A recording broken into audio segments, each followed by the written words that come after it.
በቀኑ ዴዚ የሰማችሁ መች ነው? ሳሰማ አትቀርም። ቤተሰብ ሁሉም ሰምቷል። ቤተሰቦቿ የሚጠበቁት ዛሬም ላትቀበር ትችላለች መሰለኝ ቤተሰብ እስኪገባ። ሰላም ቢሆን የሞተችው ያው ቤተሰብ ቶሎ ላይሰማ ይችላል ተብሎ ሊደበቅ ይችላል። ዴዚም ጥቆት ካደረገች ያው እዛም ቅርብ ያሉ ሰዎች ካሉ ያው ኢትዮጵያ ላይ ከሆነ የሞተችው ቤተሰብ በሙሉ ወዲያው ነው የሚሰማው። ቤተሰብ ሰምቷል። ሁሉም ሰምቷል። እየመጡ ነው የተባለው። ዛሬም አይቀበርም። ድንገት ነው። በጣም ሳትታመም ነው ሐኪም ቤት በአንድ ቀን ነው አረፈች የተባለው ገብታ እና ቤተሰብ አላመነበትም እና ስህተት ይኖራል ሕክምና ብሎ የሬሳ ምርመራ ይደረግ ብለው ሐኪም ቤት ነው ያለችው። ሬሳው ራሱ ምን አይነት ወደ ቤትም አልመጣም። ምን አይነት እኮ ለዛ ቤተሰብ ጥርጣሬ የራሷ ቤተሰብ ጥርጣሬ ስላደረባቸው ምርመራ ይደረግ ብለው እንደዛ ነው እንትን ያልተባለው እንጂ ቤተሰቦቿም እህቶቿም አሜሪካ ያሉትም ወንድሞቿም ሰምተዋል። ወይ ሳልለነ ቅድስት ማለት አሁን ነው። በስመ አብ ወወልድ ወመንፈስ ቅዱስ። ለዛ ነው የገባሁት እና ውሸት አይደለም። ቴንኪው ራይልዬ፣ ክበሪ። አከብርሻለሁ፣ ወድሻለሁ። መቼም አልዋሽም፣ በቅርብ ስለማቅ ነው ቤተሰቧንም እና ውሸታ የልጅ እናት ነኝ፣ በልጅ እናት አልዋሽም። ኧረ ምን ያስዋሽሻል? ያልሞተችማ ሞተች የምትይው? አይ ቤተሰብም ስለሰማ ቤተሰብ ባይሰማም እንዲህ ያለንም፣ ግን ቤተሰቦቿ እየተጠበቁ ነው። ወይ ዛሬ ይገባሉ ወይ ነገ ይገባሉ። በስማ ባርባራም እኮ ቤተሰብ እንዳይሰማ አለች እንጂ በቻይንኛ ነግራን ነበረ። ያው ግን ከትላንት ወዲያ ማታ ነው ራሱ። ትላንትና ምርመራ ላይ ስለነበረ ነው አስክሬን። አመሰግናለሁ ሮሚዬ፣ ቴንኪው። እሺ እናቴ፣ ሰላም ዋሉ። ወይ ጉድ! ማለቅርታ ሳትጠይቅ እናቷን አሁን እንዴት ትቻል ይሆን?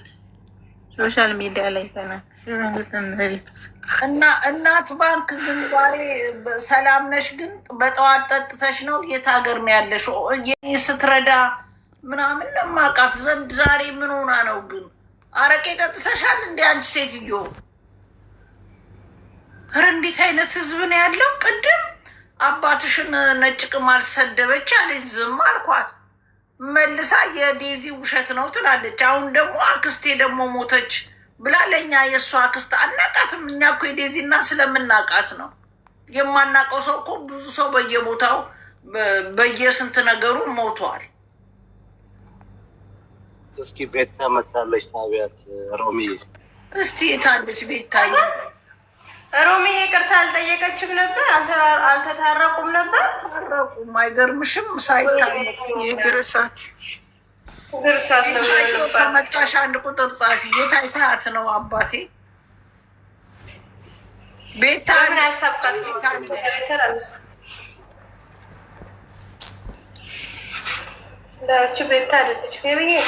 ቤታ አይደለችም። በዚህ ሰዓት ቤታ ትኖራለች ብዬ አልገምትም። ወይ ጉድ! ወይ እግዚአብሔር! አሁን እንዴት ብላ ጸጸቱንስ እንዴት ልትችለው ነው? በእናትሽ ወይ ጉድ! በስማ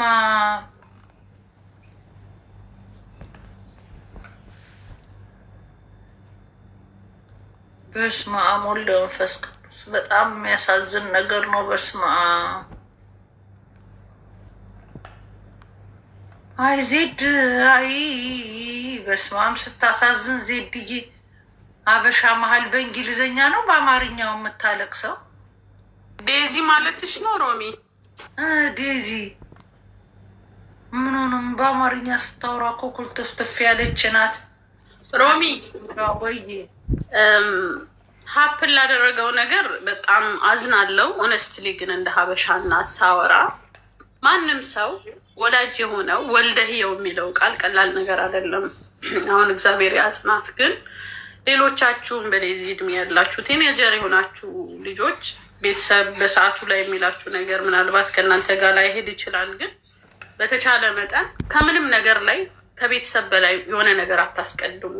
ምክንያቱም ህይወት እንዳለ ሞት አለ ዘላለም ማለት ነው። እና ቤተሰብ የፈለገ ነገር ቢሆን እዚህ ጋር ወልዶ ምን ብሎ ያመጣችሁ ናችሁ። እና አሁን ላይ ሀዘን ላይ እንደዚህ አይነት ወሬ አይወራም። ግን የዘላለም እሳት ብዬ ነው ማስበው። በቃ ባደግሽ ቁጥር በሄድሽ ቁጥር፣ በወለድሽ ቁጥር፣ ባሳደግሽ ባስተማርሽ ቁጥር የቤተሰብ ዋጋ እንደ አንድ እናት እየገባሽ ነው የምትሄጁ። ይሄ ሴት እናት ለሆኑ ናቸው እና እህቶቼ ስሜታዊ አትሁኑ። በጣም የሚከብድ ነገር እንኳን ቢመጣ የሆነ ሰዓት ላይ ያ ቤተሰብ ልክ እንደሆነ የሚገባችሁ ጊዜ ይመጣልና ሌሎቻችሁ ደግሞ እናንተ ቤተሰብ ላይ እንደዚህ አይነት ነገር ሀፕን ሊደረግ የማይገባ መንገድን ሰዎች ሲሄዱ ልክ ነው ብላችሁ ባደግፉ እንደ ሀበሻም እንደ ሰውም እና እቺ እናት እንግዲህ ናፍቃኛለች ብላ ፖስታ ነበረ። ከዛም ሞተች። ከዚህ በፊት ሀፕን ያደረገውን ነገር ታውቁታላችሁ እና እጅግ በጣም የሚያም ነገር ነው። እውነት ከሆነ እኔ የዘላለም ህመም ነው ብዬ ነው ማስበው እና በጣም ለዴዚ መጽናኛ ቃላት አይኖራትም። አስቢው እናቷን እንደዚህ ተጣልታ ነገ ታረቃለሁ ብላ ሳትታረቅ ብታርፍባት በጣም በጣም በቃ ምን ቃላት አለ። ልጄን አፈቀችኝ ነበር አሉ። የመረጠችው ልጅም ውሸተኛ አይደለም እንዳለችው ቃል እንደገባለት አድርጎላታል እኮ። እሷም ልክ ናት እንደሷ ስናስበው አይደል? ምክንያቱም እሱ ምንም ልክ አይደለም። ጉዳዬ በውስጥ ነበር። እናትሽ ሶሻል ሚዲያ ላይ መተሽ አንቺ እኮ እንዲህ አድርገሽ ብለሽ እናትሽ ስትናገር ጥሩ አይደለም። ቪዲዮ ቁጭ ብላ የተናገረችው ነው። ከባድ ነው። አንቺ እኮ እንዲህ አድርገሽ እናት ምንም ታድርግ፣ እናት እናት ናት። ገባሽ? አንቺ እኮ እንዲያረግሽ ከደረችበት አንጻር ነው ማሰብ ያለብን። እኔ ያው አሁን እውነት ነው የሁላችሁ ወርቅዬ፣ አሁን እናረጋግጥ፣ እነሱም ሀዘናቸውን ያውጡ፣ እኛ ሀሳብ አንስጥ፣ እንተዋቸው ይሻላል። ከባድ መጽናናቱን ይስጣት። አሁን የእሷን እኛ ጃጅ ማድረግ አንችልም፣ ማድረግ ማናችንም አንችልም። እናቷን ያጣችው እሷ ናት። እናቷን ማጣት ቀላል ነገር አይደለም። እርግዝና ላይ ነው ያለችው። ለዛውም ልጅ የመጀመሪያ ልጄን ስወልድ በጣም ነው እናቴን ከምወዳት በላይ የወደድኳት። እናቴ እንደዚህ በሌሊት 3 ጊዜ እየተነሳች አጥብታኛለች። እንደዚህ አስቸግሪያታለሁ። እንደዚህ ነው ሕፃን ልጅ እንደዚህ ይሄ ሁሉ ችላ ያሳደገችኝ ብዬ ሞር እናቴን ወደ ታቢያ አውርደው መሬት እቃውን ያስቀመጣችሁትን ያጣጠፋችሁትን እቃ እንደ ቀልድ እንኳን ዞር ብላችሁ የሆነ ነገር ብትው ባዝሊን ኤኒቲንግ ብታዩ ደፋፍተው ነው የሚቆያችሁ። ይህ ሁሉ ኮንትሮል አድርጋ እኔ 3 ልጅ ወልጄ እንደ 8 ልጅ ነው የማወራው። እናቴ 8 ልጅ ነው የወለደችው።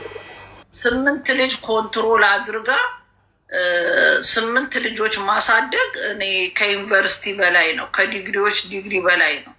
እኔ 3 ልጅ አሳድጌ እንደ አንድ በወልድ ይበቃ የነበረ የሁሉ መከራ ለምን ከፈልኩ የምልበት ጊዜ አለ። ስለዚህ አሁን ዴዚ ስትወልድ ምን ያህል እናቷ እንደምትናፍቃት የበለጠ ሀዘን ነው እና አንዴ ለሆነ ነገር ዴዚንም መውቀስ አያስፈልግም። ሀዘኗ ይበቃታል ብዬ ነው የማምነው።